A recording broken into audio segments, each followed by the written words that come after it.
Jack White looked at Henrik Voss and said, "Well, just out of curiosity, how capable is he?" Henrik looked at Jack White and replied, "Well, to be honest, from what I've experienced, it doesn't seem like the man has a limit, and I highly doubt there's a mage stronger than him." Jack nodded slightly. "Well, according to the information, he's a warrior." Henrik responded immediately. "Yes, he is, but he has exceptional magical capability, as I mentioned, and he's mastered it fully. He can handle almost all magical attacks and so on. There isn't a single technique I think he can't deal with." He paused briefly. "So yes, when it comes to pure power, that's the man you want." Jack White looked down at the table and said, "Well, that will come in handy, especially when dealing with the crime families." He then glanced around the room and asked, "So, what information have you gathered?" Geshny spoke first. "Well, it seems like all the previous information we had was correct, but also, here and there are a few new details." She folded her arms slightly. "It seems the crime families have some sort of standing agreement between one another.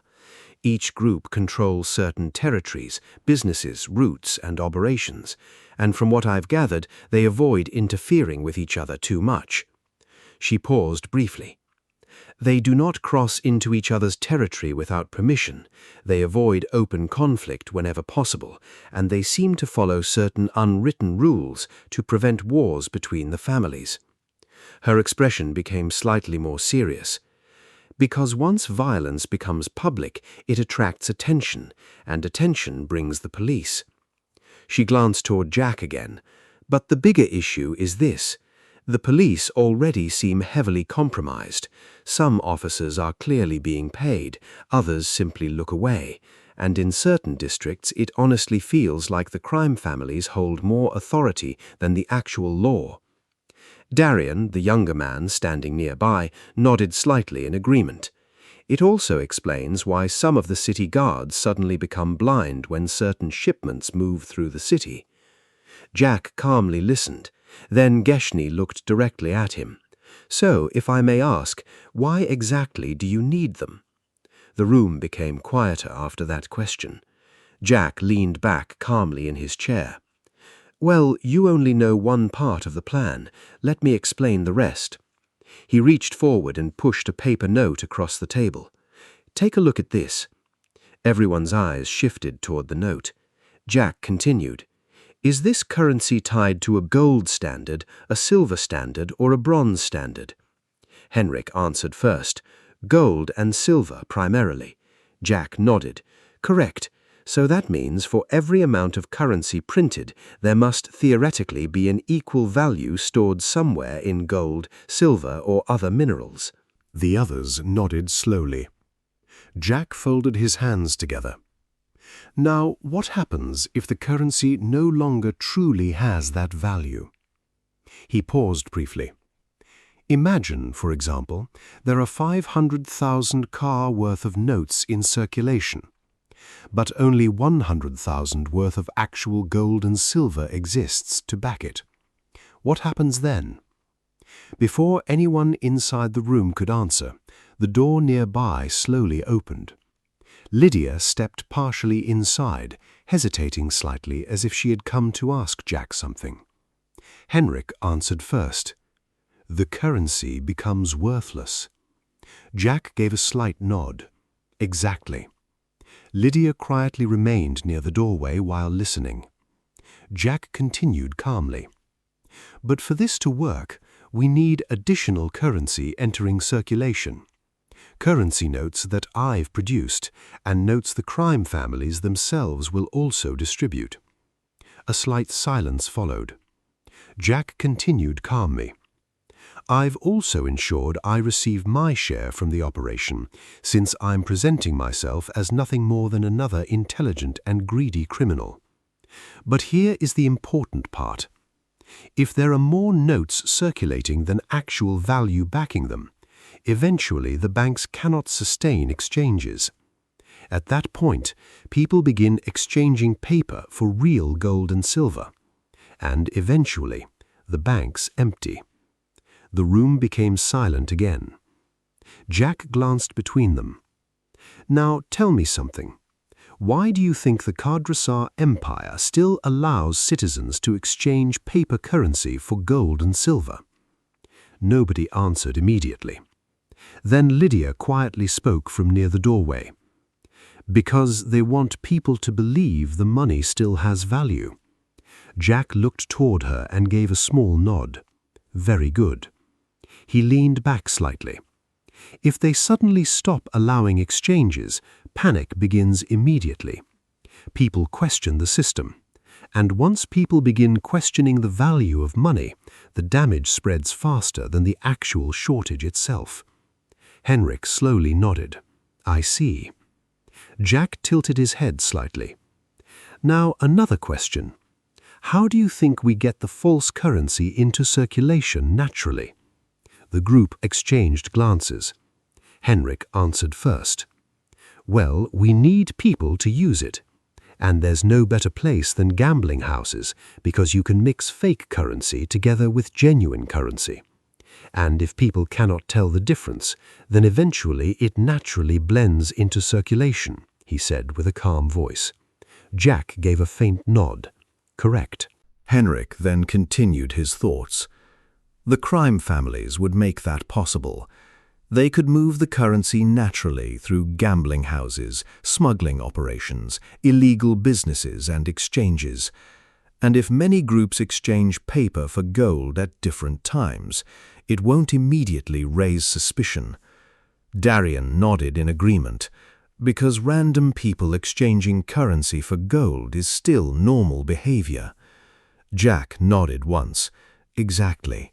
That is why I need the crime families. They distribute the currency, they normalize its circulation, and while doing so, they slowly drain gold and silver reserves from the system itself. He paused briefly. In return, I provide each family with a printing machine, and they give me a percentage of the profits they collect. To them, I simply appear to be another greedy criminal trying to profit from the situation. Jack's expression hardened slightly. But criminals are predictable. Eventually, greed convinces them they should hold all the power themselves. The room remained silent. Jack calmly folded his hands together. And that, he said quietly, is why I already prepared a solution for when that happens. Jack then leaned back slightly in his chair. Now, there are far more details that need to be implemented for this plan to work perfectly. But for now, those are the basic principles. He paused briefly. We also need to create paranoia and eventually mass panic. A faint smile crossed his face, and for that, I already have a solution. The others quietly listened. But I'll explain that part later. Let's just say it involves teaching certain criminals a few useful tricks. That alone should help increase the chances of panic spreading once things begin falling apart. He glanced toward the paper currency still resting on the table. Because once confidence in paper currency collapses, everyone will rush to obtain gold and silver. And once people realize there isn't enough of it, well, human nature takes over. Fear, greed, panic, and eventually, chaos. The room remained completely silent. Jack calmly folded his hands again. And that, he said quietly, I already have accomplished what I actually wanted to achieve. This entire situation simply benefits me further, and it also keeps certain other individuals happy. Jack slowly stood from his chair and walked toward the nearby window. Rain continued tapping softly against the glass. As for now, he continued, I need to arrange a meeting with the crime families. Somewhere private, somewhere all of us can speak openly, so I can explain the plan directly to them. He paused briefly. I could take the indirect approach, slowly build connections, earn their trust over time, and gradually work my way into their operations. A faint smirk crossed his face, but that would take too long, and, unfortunately, time is the one thing I currently do not have." He slowly turned back toward the others. "So instead, I'll take the direct approach. I've heard they occasionally gather together for private meetings, and according to the information we've gathered, they should be meeting again very soon." He adjusted one of his gloves calmly. "So I might as well introduce myself there." Gashni crossed her arms. "You're planning to walk directly into a room filled with organized crime leaders?" Jack looked entirely unconcerned. "Yes." Henrik gave a faint laugh beneath his breath. "That certainly sounds like you." Jack ignored the remark. "So until then, I need all of you gathering information. I already have sources claiming the meeting will take place within the next month, and I've also received a possible location." His expression became slightly more serious. "If the information is accurate, I want the location scouted beforehand, just in case things become unpleasant." The others nodded. Jack continued calmly. "After that, greed will do most of the work for me. They'll gladly participate once they realize how profitable the operation appears. But the real question comes afterwards." He slowly turned back toward the table. "Because once the currency collapses, people will begin doing almost anything for coins that still hold real value. Gold, silver, bronze. People always return to what they trust, and that will give both the crime families and us far more leverage and influence." He paused briefly. "But that also creates another problem." Jack's expression hardened slightly. "The crime families may eventually decide they no longer need us. They may see an opportunity to remove certain people from the equation, mainly us." The room became quieter. "So we need to be prepared for when that happens," he said calmly, yet firmly. Then he slowly turned back toward the others. "But that is a problem for the future." He looked around the room once more. "So, are we all clear on the plan?" Everyone nodded. "Good. Then gather information for me. There are still several places I'd like investigated, and a few things I personally need to inspect." As the others slowly began leaving the room, Jack's eyes shifted toward Lydia. "How old are you?" The young girl hesitated slightly. "I'm not exactly sure. Maybe 12 or 13. Jack studied her quietly for a moment.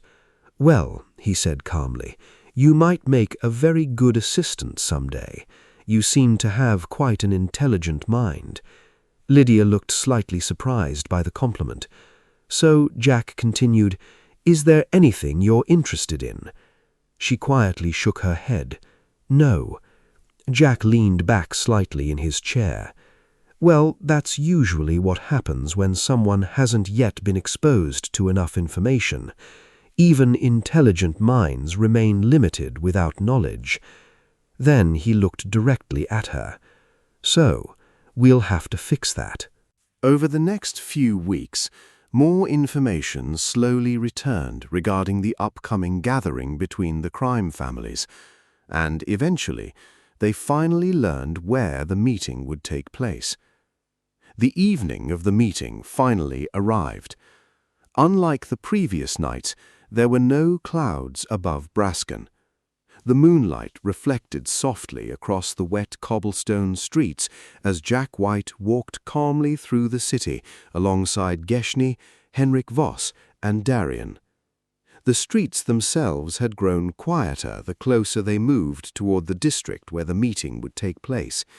Their footsteps echoed softly against the stone roads. Jack calmly adjusted one of his gloves while speaking. "Henrik." The older man glanced toward him.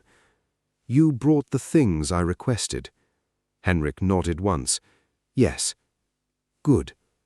Jack then looked toward Darian and Geshni. "The two of you will remain outside. just in case things take a turn for the worse. Darian frowned slightly. You really think they'll listen to you? Jack gave a faint smile. Well, greed tends to stop people from making emotional decisions, and judging by what I've learned about these men, I think greed will play a very large role tonight. Geshny glanced toward the distant building ahead. And if it doesn't? Jack calmly continued walking.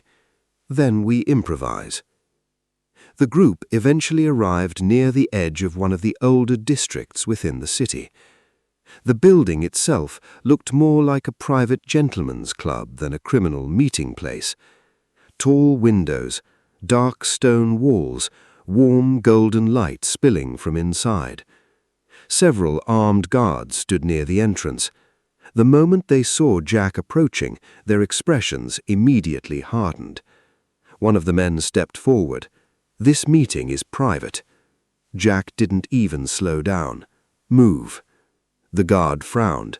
I said, move, Jack repeated calmly. Something in his voice caused the man to hesitate for only a moment. That moment was enough. Jack simply walked past him. The others moved quickly aside. Even Henrik looked mildly amused as he followed behind. Once inside the building, Jack calmly glanced around. A young waitress stood nearby, holding a tray in slightly trembling hands. Jack looked toward her. Where is the meeting? He asked, with a firm but calm voice. The young woman hesitated briefly before quickly pointing toward a set of large double doors farther inside the building. Through there, sir. Jack gave a small nod and calmly walked in that direction. The heavy doors opened, and the entire room went silent.